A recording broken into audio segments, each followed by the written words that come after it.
I'd like to take a moment and thank our sponsor.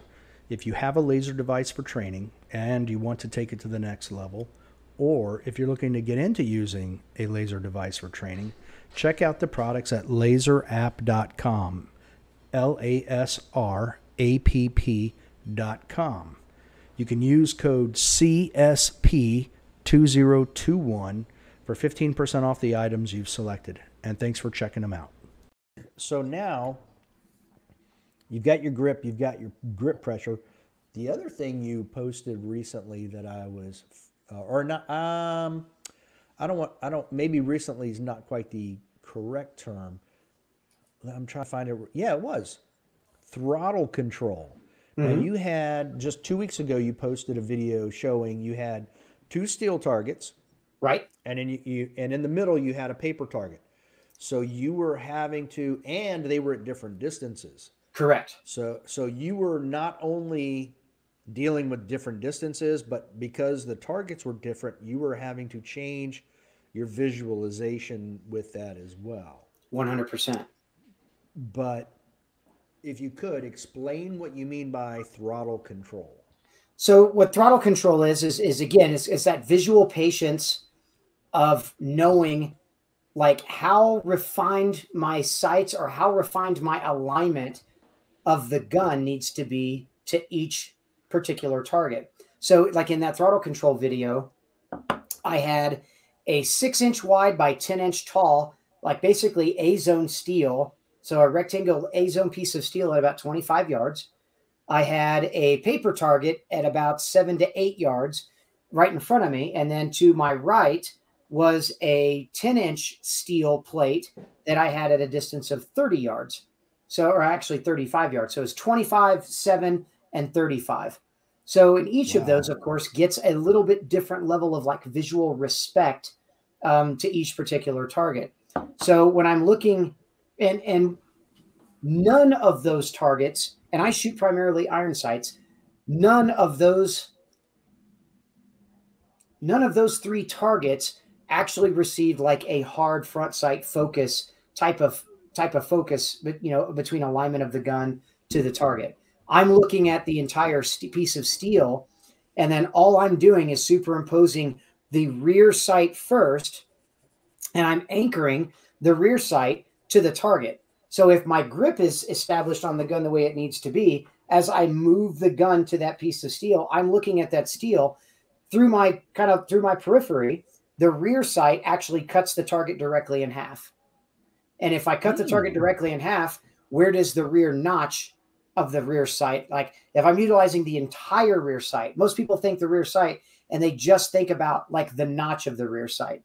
I'm talking about the entire 3/4 of an inch wide by 1/4 inch to 1/2 inch tall rear sight. It's the largest aiming device we actually have on an iron sight pistol. Yet typically in years past, we've always been told what? You need a hard front sight focus all the time, meaning that you're doing the majority of your aiming with the front sight, which is the smallest. It's the smallest aiming device you have on the pistol. Why are we doing the majority of our aiming with the smallest tool? That's like being like, say, in the middle of a field and a guy walking up to you and saying, "Hey, I need you to dig a really deep hole. Here is a big shovel, but you're going to use that to just kind of fine tune the hole. You're going to dig the majority of that hole with this garden spade, or worse yet, with this spoon," right? You would look at somebody and go, "Well, that's just preposterous. There's no way I'm going to dig this ginormous hole with a spoon. I'm going to do it with the larger tool I have at my disposal." This is exactly how we need to be approaching iron sight shooting. I want to do the majority of my aiming with the rear sight in my periphery first. And then basically I'm going to aim the entire gun or align the entire gun with my hands to the target until I'm basically using the rear sight to kind of anchor the gun to that target first and foremost. So even on a 6-inch wide by 10-inch tall piece of steel at 25 yards, if I cut that steel directly in half, right, immediately I know exactly where to stop the gun because my rear sights, my eyes are used to seeing straight lines on everything, right? So I know what the sides of the sight look like. I know how the top of the sight is nice and flat. So it cuts that piece of steel in half I can continue to look at the overall shape of that piece of steel. The rear notch ends up being directly centered on the steel. If it's centered on the steel, 75 to 80% of my aiming now is done. So while I can still maintain a target focus to that piece of steel, now peripherally, I can see where the front sight is in relationship to the rear sight. I don't have to go back and forth with my visual accommodation to like steel, back to front sight, back to steel, back to front sight to build that relationship. I simply superimpose the rear sight. The front sight follows. I've split that sight. I split that steel right down the middle. I'm sending the shot right there. When I move to the paper target, I'm anchoring the rear of the gun again, right? The rear sight directly to the middle of the A zone, because now the gun can't really cut the entire target in half. The target now presents itself larger than the gun is, right? But if I'm looking to where I want the center, where I want the gun to stop at on the paper target, so it's steel and then bring the gun directly to the center of that paper target, my rear sight ends up being completely it just completely encompassed into the middle of the A zone of that 7-yard target. If the front sight is anywhere in the notch, whether it's deviated all the way to the left, deviated all the way to the right, slightly high or slightly low, if the rear sight is in the middle of that A zone target, guess what I'm doing? I'm pressing the trigger. So I can utilize the sights more fluidly without a lot of extra like visual accommodation or changes in focus. Yeah, you're very rapidly but incrementally shrinking your target down and rapidly putting. So is there using that technique? I mean, I was going to ask you earlier because you're like, you don't do a hard front sight focus, and I was going to ask you, so what does? And then listening to your explanation, I'm like, I mean, even on a far target, if you use that same technique, I don't know that you really need a hard front sight focus ever. Well, I'll say almost never. At 25 to 30 yards, I still utilize the same technique. Most people would say, oh, wow, it's great. I have a soft, kind of what I call a soft target focus because I'm utilizing the entire target. What I'm not doing is I'm not utilizing like a hard target focus. So I'm not looking at one specific spot on the target, like at distance, right? Because now I've got to accommodate my vision all the way to that one pinpoint spot. And it makes it very hard to, again, superimpose the entire sights, front and rear, used together on an iron sight gun. It becomes very hard to superimpose those sights directly to that same spot without changing your visual accommodation. So even at 25 yards, I use that sight anchoring technique, rear sight first, to cut the target in half, split the target right down the middle, and I'm sending the shot. Yeah, I mean, I feel like you're basically doing what we used to teach in the Marine Corps with a scope rifle, which is basically you're quartering your aiming area. Yeah, exactly. You're bisecting or quartering the target. Exactly right. Yeah. Okay. Wow. I had never even considered that. That's pretty wild. So I have done a lot of study on this as well, right? I mean, and this isn't really a new technique. This is things I think a lot of more advanced shooters that have kind of gotten beyond just like, when I say advanced, I don't mean like USPSA grandmasters or anything, but I'm talking about folks that have done the significant amount of, say, some 18 to 25 yard pistol shooting before and have learned how to shoot like faster groups at, say, 25 yards. They're probably utilizing a similar technique, but they just don't realize that that's what they're doing. So I don't think anybody has really taken the time to kind of like brain dump the complexity or the lack of complexity of that particular technique and then learned how to convey that to somebody to teach a newer shooter like, hey, man, if you just do this, iron sight shooting becomes really, really simple.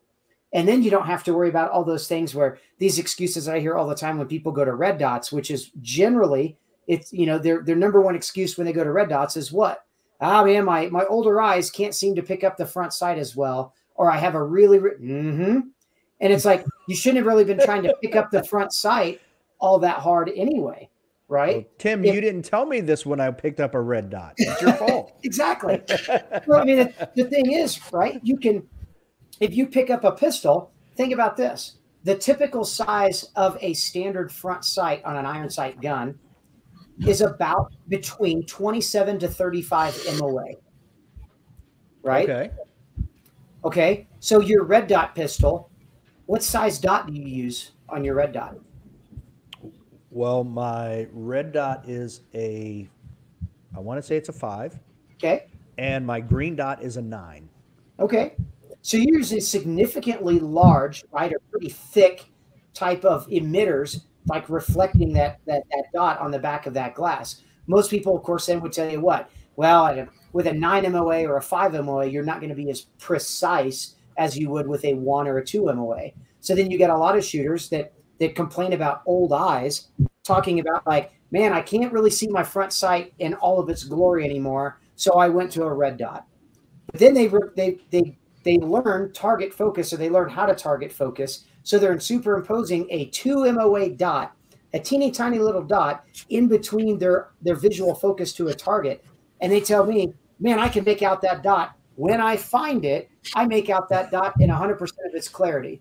And it's like, you know what?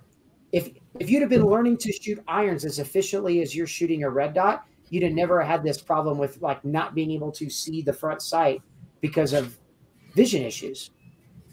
Most vision issues aren't necessarily a focus problem. You know, like astigmatism is a thing, yes.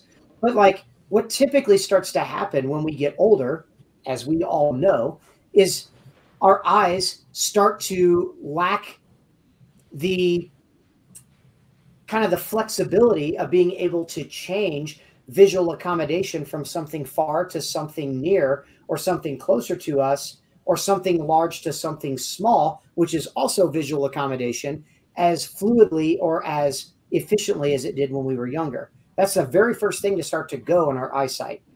And this is why we need to pick up reading glasses. Generally, you know, first and foremost, we go from 2020 or 2015 vision to like, man, now I've got like 2030 vision, or I need like a reader's prescription. So you go to Walmart or you go to an eye doctor and you get what? Like a +50 or a +0.75 or maybe a +1, like magnification of readers, simply to help your eyes to learn how to accommodate to something closer up, right? So generally you can see something from far away, and as soon as somebody puts something, you know, up close to you, what do? You go, you know, yeah, you pull it way far away because your dang eyes can't accommodate to something that close. That's what goes away first. Well, your eyes would never have to worry about changing that level of accommodation if you stayed more target focused and just learned to superimpose the sight's rear sight first to the target and just anchor the sights better. So do you, using that technique, do you prefer a wide or a narrow front blade? I think that's 100% like shooter preference. So okay. I will say as I was a little bit younger, I like to be a little looser on the sights. Most of my major power factor pistols have anywhere between a 90 thousandths wide to just a 100 thousandths wide front sight, with a 125 thousandths wide rear notch. As I want to see just a little bit more, I don't want to say a little less light bar between the front sight and the rear notch, I tend to prefer now more of like either a 105 or 110 thousandths wide front sight with that same 125 thousandths rear notch. What is that? Okay. It just tightens up the picture basically between the front sight and the rear sight. Kind of tightens up the you know, like acceptability or the deviation between, you know, where the front sight is, you know, in relationship to the rear. So it kind of tightens that up to where now if I deviate the sight slightly left or slightly right, I'm still almost guaranteed an A if the front sight is in the rear notch anywhere. Again, peripherally. Right. So just as long as you're seeing light on either side, you're precise. I'm sending it. Yep. I gotcha. Okay. And that makes sense. That I get. Mm-hmm. All right. Now the next part of that is the transitions. You also did a video on that recently. 2 weeks ago. You did one. Same, almost like the same drill you did with throttle control, but you did transitions. Right. Now, when interesting, because I was going to ask you, what is your focus as you're shooting? But when you're doing those transitions, how, in one of your videos, I remember you pointing to a spot on the target and saying you're snapping your eyes to that point. Right. It kind of depends on what the distance is of that target, right? Okay. So at closer range targets, because I don't want to lose excess points by just kind of arbitrarily pointing the gun in like the general direction of the target. I need to find a little bit more of a refined spot to bring that overall sight picture to that particular target before sending that shot. So I'm looking at the target, right? And I'm looking to a particular area of the target. So like if my body, for example, had an A zone here all the way down, I'm not just seeing brown and then firing the shot where I would have the sight come in on the target and be early someplace and then kind of sweeping the gun across it and then trying to utilize timing to fire that second shot, or I would end up with two Charlies, one on each side of the A zone. So I need to find a little more precise spot to know where I want to pause the gun to a particular spot on the target. So I'm looking like center of the A zone, or if there is a no-shoot target covering half the A zone, now I'm going to look at center of that A zone, of the portion of the A zone that is available to me. And I'm going to bring the gun right to that particular spot, rear sight first. And as soon as the rear sight's there, I'm going to just fine tune it with the front sight as needed and fire that shot, because I want to try to guarantee as many alphas as I possibly can. Right. Okay. That makes sense. But in order to do that, I need to snap the eyes to the target first, right? So what I don't want to do is I don't want to have my eyes glued to the back of the gun and I'm trying to follow the gun from one target to the next. I want to be able to look where I want the gun to go next. That way I know exactly where to pause the gun to then fire a shot and then move the gun, like move my eyes again and then drive the gun to where I want the gun to go next. So it's always eyes first, then the sights. Now, what you were just doing, is that how you trained to do transitions initially? Was slowly eyes, then gun, eyes, then gun, eyes, then gun? Or? Yep. Okay. And then I'll utilize trying to kind of like an internalize like a cadence, right? In my dry fire or in my live fire training. So instead of trying to always focus on like shooting really, really fast splits, bang, bang onto one particular target, I will discipline myself to kind of slow the shots down on each individual target so that I can focus on where to move the gun from one target to the next, even through the presses of the trigger. So instead of 1, 2, 3, 4, 5, 6, where my eyes and my sights are kind of all on one plane, and I'm focusing on like just double tapping each target with 2 shots, I want to see the sights lift, return, and then lift. As soon as they lift for that second shot, my eyes are moving to where I want the gun to then recover and recoil to the next target. So I'll focus on a cadence. So it'd be 1, 2, 3, 4, 5, 6. 1, 2, 3, 4, 5, 6. Notice my eyes now are ahead of the gun so that I can pick out precisely where I want to point the gun next. And then I'm utilizing that cadence just to learn how to get my eyes to work independently of the gun. I don't want them on the same focal plane all the time. I want my eyes to be able to pick out where I want the gun to go next and then feed that information to my brain so my brain can tell my body, hey, my hands need to drive the gun directly to this spot and stop the gun. Once the gun is paused or stopped there, I'm pressing the trigger because visually I've seen enough information to know, hey, this is going to be an accurate shot, as long as I'm not, I'm not detrimental to how I'm gripping the gun or managing the sights, right? So, but it's all just done with the eyes. Like I've got to be able to see it first and lead with the eyes, everything, whether it's leading the gun to a particular part on the target, whether it's like moving through a USPSA stage and I got to find a spot where I want my feet to go first so that I can more accurately get to that position with the gun ready to shoot targets. Okay. Shoot, what was it? I had something I was going to say, but anyway. So do you So I assume then that when you're doing dry fire on your different size targets, because Hmm. one of your videos was on, you had the targets on the wall, you had the reload in the middle. Uh-huh. Um, so I assume then that you're combining that with the way you're quartering your target with your sights, and that's how you're confirming. And as soon as that second sight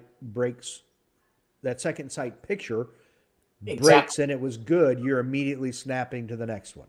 Precisely. It's right. As soon as I'm calling that, just even in dry fire, I'm calling that with every single press of the trigger, right? So as I 1, 2, 3, 4, 5, 6, right? So it's as soon as I press that trigger that second time, I'm confirming what am I seeing sight alignment wise or gun alignment to the target and confirming that was an alpha, that was a Charlie. I started to pull the gun off a little bit, or I allowed my left hand, right, to press the trigger a little too much.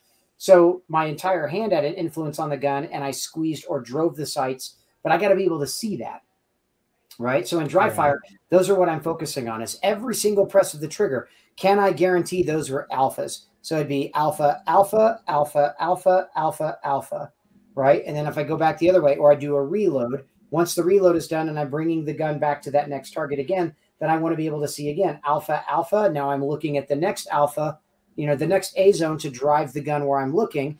And then as soon as the sights are there, I'm pressing the trigger twice again and calling in and confirming, did those sights stay aligned to that A zone of that target before then? And can I guarantee that before then moving my eyes off of this sight picture onto another target to then bring my sight picture to where my eyes are looking next? So I'm doing, and it's in my dry fire. I'm kind of task managing, multiple tasks together. So I go from shot calling to, pressing the trigger or confirming that my grip is good as I'm pressing the trigger. And then also utilizing like that cadence technique, to learn how to anchor the gun or utilizing cadence to get to keep the gun in a state of movement all the way across target to target. But I'm doing all of those things: shot calling, transitions, eyes leading the gun. Am I anchoring the gun correctly to each target based on its distance or difficulty? Am I able to guarantee that what I'm seeing on that particular target as I'm pressing the trigger would be a good A zone shot? Okay.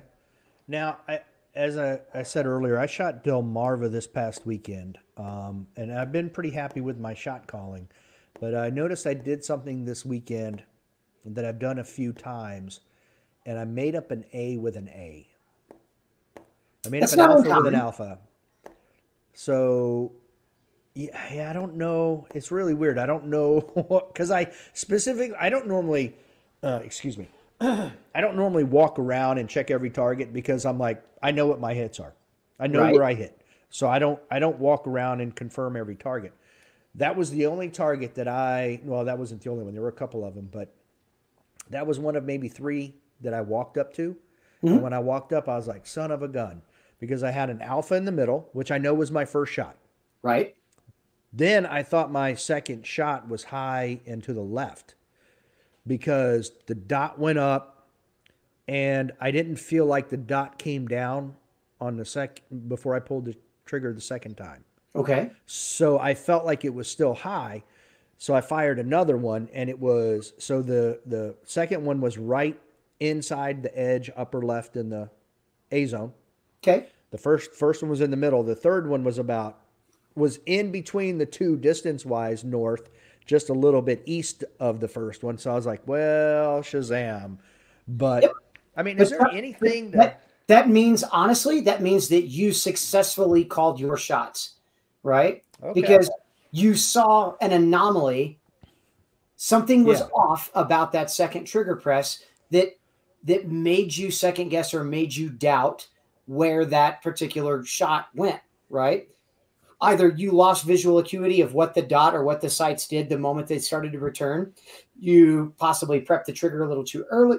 It could be a number of things. Right. The fact that you observed it happening, right, and you confirmed that it happened, like as the gun is returning in recoil, and you fired that second shot, and you went, nope, I didn't like that. That's a good shot call. To me, that's success. I would much rather have go down range and look at a target and be like, oh man, I didn't really need that third shot. And, somebody kind of make fun of me like, well, gee, Dave, or gee, Tim, you didn't, like, are you just going to shoot 3 on all of them that are accurate? And it's like, well, no, I did not see where that second sight or where that first sight picture left the gun on, right? So because I can't confirm it visually, I'm going to take a second or take a third makeup shot on that to fix it. So, and that's shot calling. I mean, had you said, I don't know, that didn't seem like a really good shot, and you didn't make it up, but you thought you were hoping that it would have been an A, and you'd have gone down range and looked at that one particular target, and you'd had an alpha and like a high left delta. Would you have been happy? That's what I was afraid of. Sure. No. Yeah, I wouldn't have been happy with that at all. Or worse yet, it'd have been an alpha, and it was slightly over the right shoulder or left shoulder of the target. Now you're talking about an alpha and a mic, simply because you decided not to take a makeup shot, even though you visually confirmed I didn't see enough information from one of those 2 sight pictures. So you know what? I'm going to fire a third shot. That's successful shot calling. So I don't see that as a failure at all. I see that as a 100% success. Well, and as I walked away from the target, I was like, when I shot it, I was like, it just didn't feel right. And I said to myself, no, you just didn't see what you needed to see. That's exactly right. So you did what you had to do. But then I was like, well, how in the world did I miss an alpha on the second, miss that confirmation that it was okay, but it is what it is. Doesn't worry about it. At the end of the day, right? So maybe that particular target cost you what? An extra 0.25, right? To fire a third technically unneeded shot on the target. Is it worth the 0.25 or 0.35 for that extra press of the trigger to guarantee the 5 points that you then guaranteed yourself? Or would it have been worth that 1/4 of a second or 0.3 of a second time savings to basically lose delta. 4 points or 15 points down because of a mic had you missed it? Right. Yeah. I agree with that. So. Okay. What are you laughing about, Leo?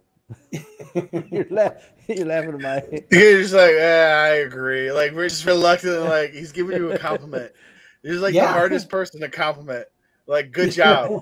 Hey, man, just good job. You did exactly what you needed to do. And he knows what he's talking about, Dave. So just be like, all right, good job. Yes, he does. That's why I asked the question. If you'd have gone down range and looked at it and there'd only been 2 alphas on that target, and you know for a fact that your first one and your third one were those alphas, but there wasn't anything else on that target, would you have felt relieved then? Yeah, I would. I'd have had a totally different feeling when I walked away. I'd been like, yeah. Right.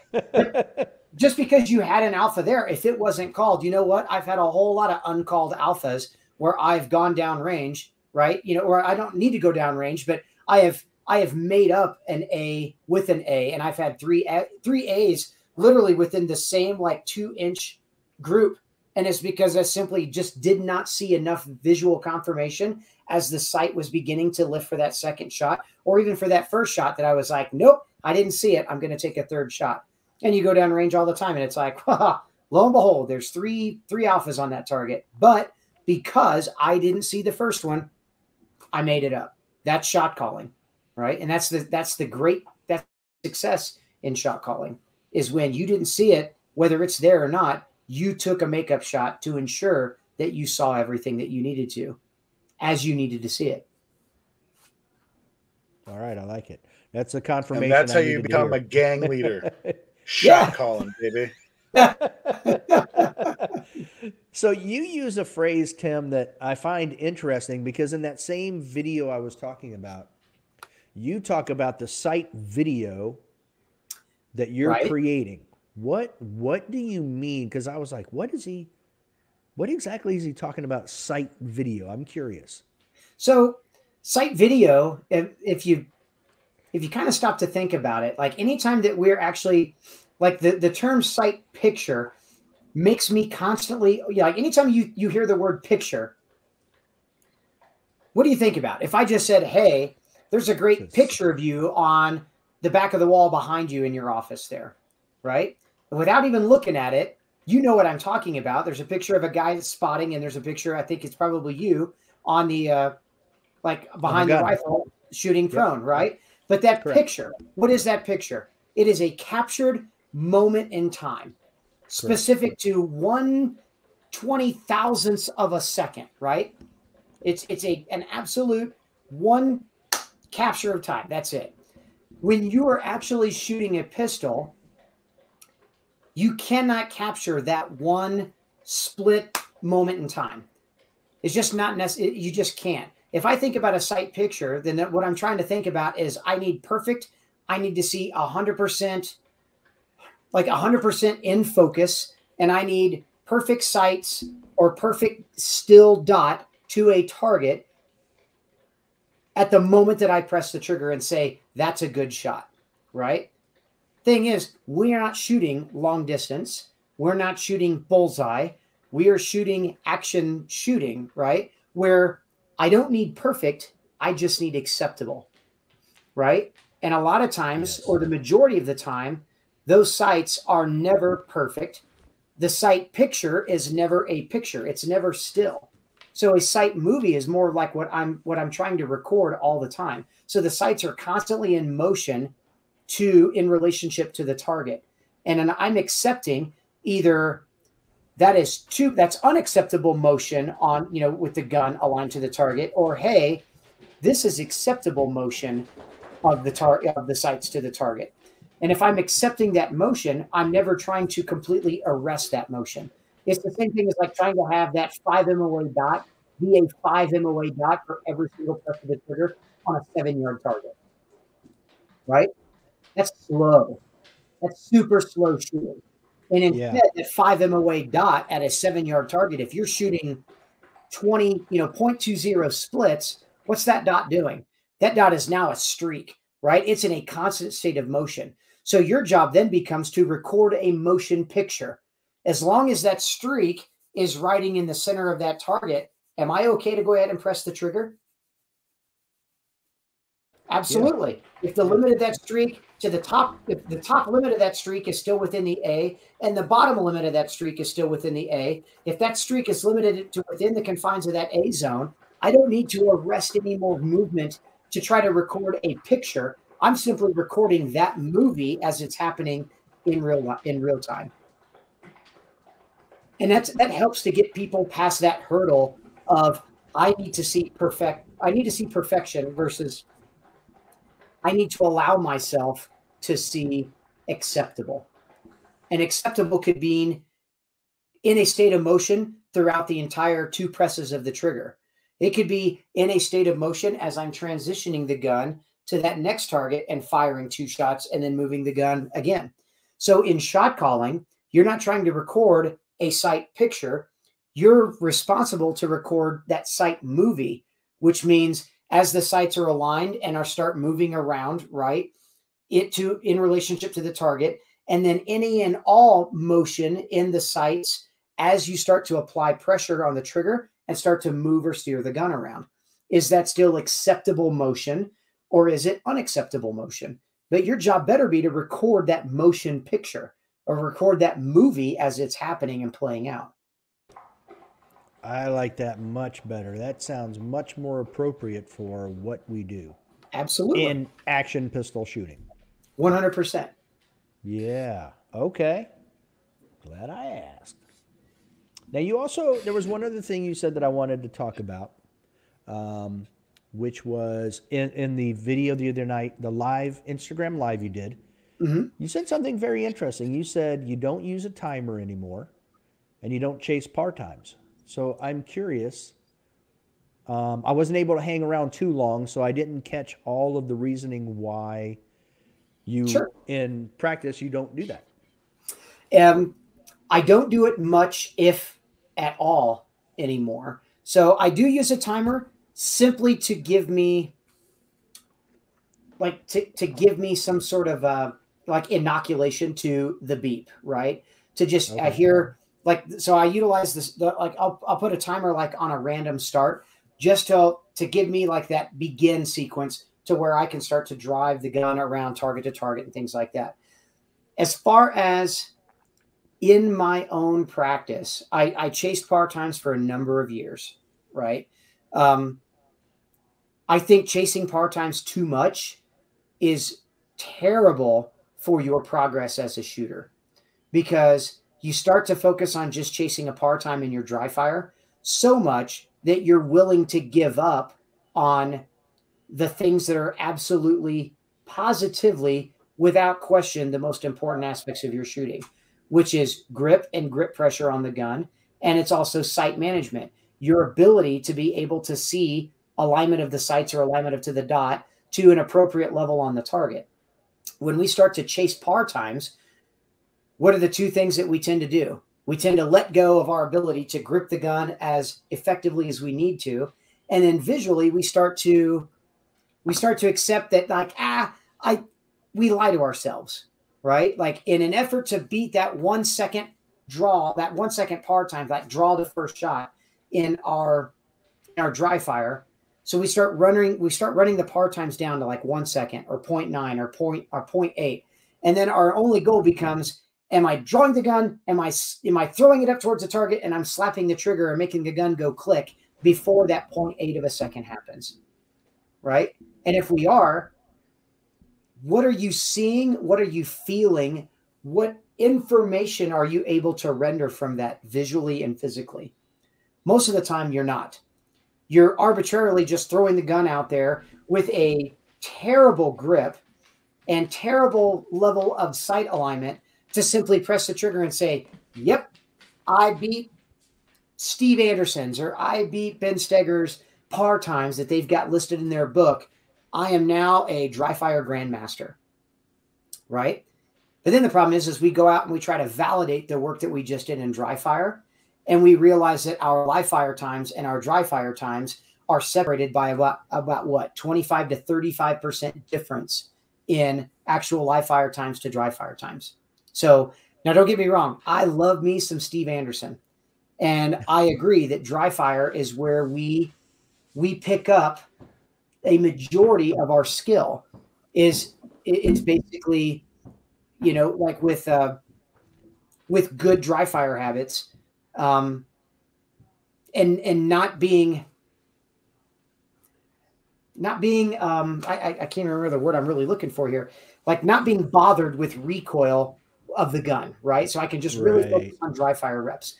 However, as much as I love Steve and as much as he has brought to the dry fire community and helped shooters, I do have to 100% disagree with his theory that it is okay or acceptable even to have a difference of your dry fire and your live fire times being separated by 25 to 35% difference between them.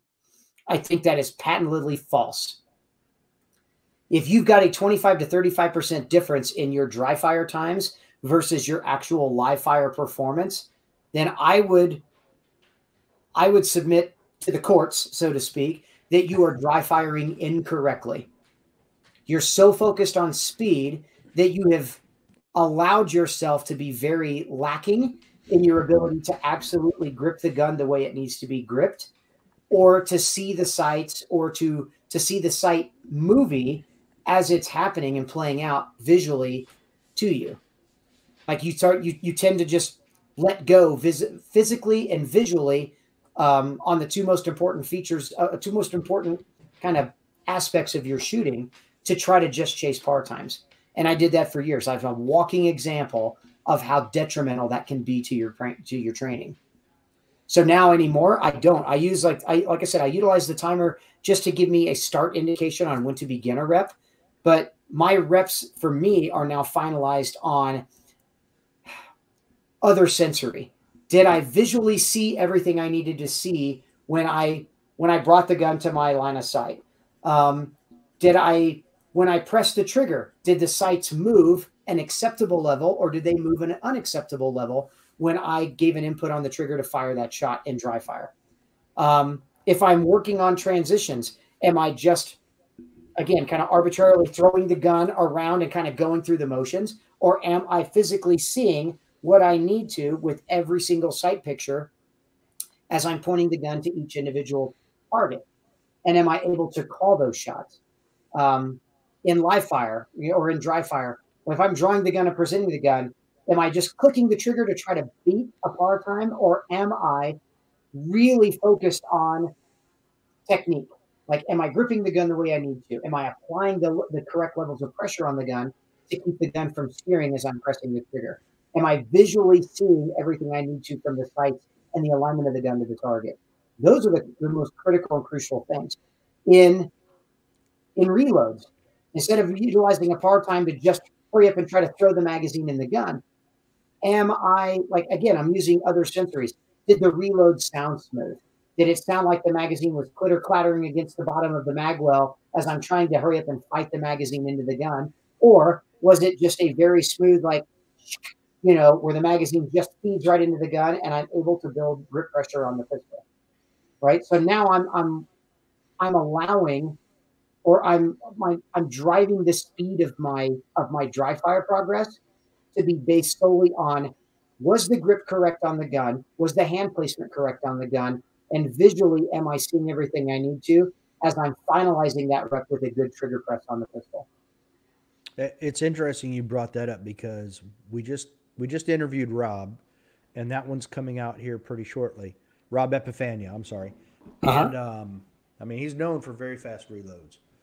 But it was interesting because he broke his reload down piece by piece. So his speed comes from having practiced the same motion, putting his arm in the same place every time, having everything, marked the same way every time. So it's not just a grab and throw like you were saying.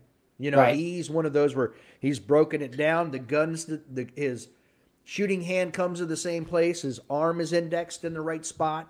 His other hand and finger are indexed. And he has a point on his hand where he goes. That's what I was going to say is he has those other sensory feedbacks to say, like, because he's like, I can do it without a gun or a magazine because I know that if my finger touches here on my hand, that's where my magwell is going to be, and that's where my magazine is going to be because I do it the same way every time. So he's like, I have other sensory inputs, kind of like you're saying. Like, I don't need, like, I have. I don't need a time. I don't need a timer to tell me whether that was a really explosively fast reload or not.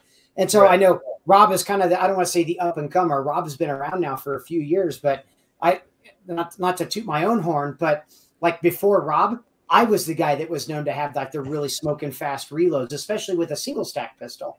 And that's exactly the way Rob and I have had this discussion before in the past too, is having those other sensories in place to help lead, the correct direction of how the gun needs to be reloaded. What do I need to see? What do I need to feel? How does my hand need to touch, that tactile spot on the magazine in the mag pouch? What am I feeling first? If that magazine is not in this hand correctly, it's never going to go into the gun in this hand correctly either, right? So it's utilizing all those other things. And guess what? They're not driven by time. They're driven by, again, all the other sensories, touch, sight, and hearing. Like if I know a good reload, if that magazine, like I said, it almost like doesn't touch anything around the magwell or around the frame of the gun. It's just simply like click, click, as the magazine is just effortlessly put into the magazine or, put into the magwell of the gun. Yeah. And so go ahead. I'm sorry. Yeah. So, I mean, that's the thing. Like, I think that ends up being the biggest detriment to a lot of newer shooters' understanding of dry fire is they read a book, right? And they see these par times and they're like, I just need to achieve these par times and everything else will work itself out. And it's like, you've been chasing par times so much that you've allowed your technique to completely fall apart.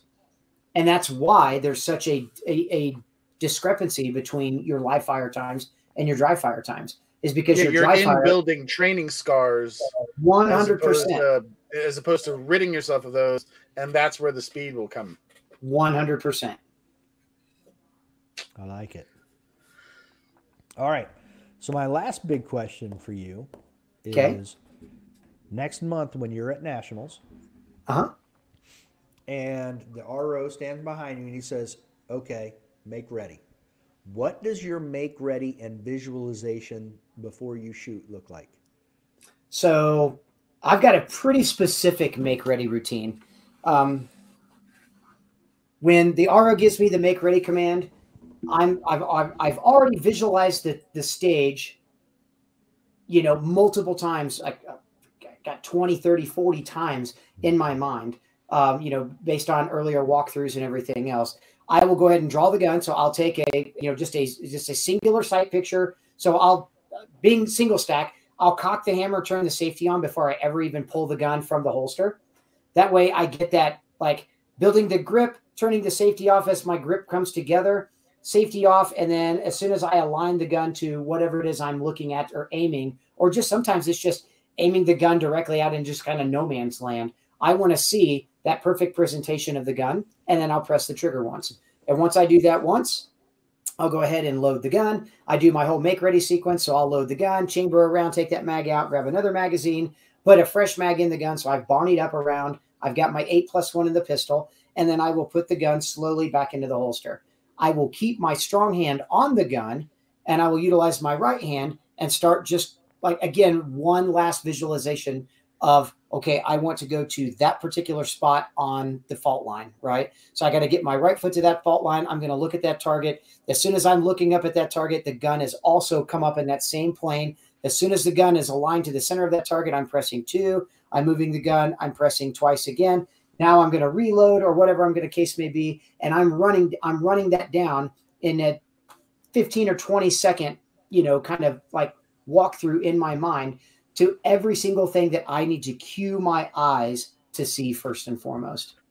Once I'm finished with that last target, right, and I'm also visualizing the unload to show clear. Once I'm clear, hammer down, holster, and reholstering the gun. And then I've got all of that in place. I'll go ahead and then release my strong hand from the gun and drop my hands to their sides, or I'll raise my hands up to the, if it's wrist above shoulders or whatever the start position is. And then the last two things that I'm thinking about are kind of my mantra, right? Or my mission statement, so to speak. And my mission statement for me is grip the gun, manage the sights. Grip the gun, manage the sights. I'm saying that to myself every single time, 2 or 3 or 4 times repeatedly, as the RO is giving me, are you ready? Stand by. And then I'm waiting for that beep, right? And then as soon as I hear that beep, I'm starting that exact procedure. So I'm lifting the gun from the holster. I'm finding the spot I want to go to first. The gun is up, ready to shoot. The moment that target's available, I'm thinking to myself, grip the gun, manage the sights, grip the gun, manage the sights. And that is the only conscious thought process I have throughout my entire stage. I'm not thinking about go here, shoot these things, reload, go here. I've already done that 25 to 30 times on my stage walkthrough. So my visualization becomes just like that, becomes almost subconscious. But my conscious effort is on gripping the gun and managing the sights for every single press of the trigger. The moment I forget to grip the gun and manage the sights, or the moment I forget to remind myself to do that, is when I have uncalled shots and I need to then go make a makeup shot. Or I go, I didn't quite see that. Oh, well, right? And then I reload and move off to another array. And then lo and behold, that's where the miss or the delta or the uncalled Charlie comes from. The moment that I let go of that conscious competence of what it is I'm trying to focus on. So I maintain a conscious thought process of what my shooting process is, which is to grip the gun, manage the sights. All right, cool. I like it. Leo, do you have anything else? Who is your daddy and what does he do? No, I'm kidding. No, I'm kidding. No, I got nothing. That was awesome. Excellent. That was. I mean, unless you really want to tell us about who your dad is and what he does for a living. But, I mean, that's fine. I don't know if he would appreciate it or not, but yeah. And you're shooting single stack next month, right? Yes, sir. Okay. So I'm bringing some extra ammo with me this weekend tomorrow, like I said, I'm going to leave bright and early in the morning to head towards Prescott, Arizona, and I'll get to my buddy AJ and I. Like I said, we're gonna spend the majority of tomorrow doing some practice together.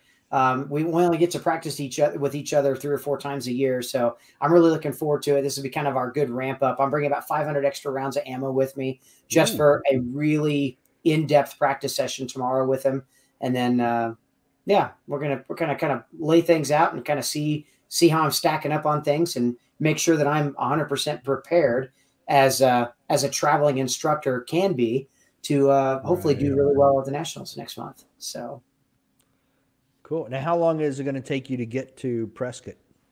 From my place to his, it'd be about 6-hour drive, so not too far.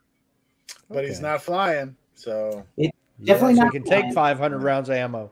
Yep, I can take 500 rounds of ammo with me. I can load the back of the car with all kinds of fun stuff, and it's going to be a good time. Awesome. All right. Well, Tim, is there anything else you wanted to add or anything you want to plug? Man, I don't believe so. As far as plugs, I always want to give a shout out to my sponsors and support that I've had for, since 2017 and to now. I've been very fortunate to be able to represent the same companies. And those companies, of course, are Nighthawk Custom. And Nighthawk Custom, I think the greatest builders of 1911s right now there is, and has been for a number of years. Federal Premium Ammunition. Federal has been a supporter of me and a sponsor of mine since 2016, and has continued to do so even through the kind of the rough patch of things that we've been going on over the last couple of years. Springer Precision, Red Hill Tactical. They make my holsters. Dominate Defense it makes my inner and outer belt and belt rig. Hunter's HD Gold. I think that's the best iPro on the planet. And then, Go Fast, Don't Suck. Bill Duda and the guys there. Yeah. Bill has made my jerseys every year. And it is always like right on top of it. So my dry fire target kits and things like that are also through the Go Fast, Don't Suck store.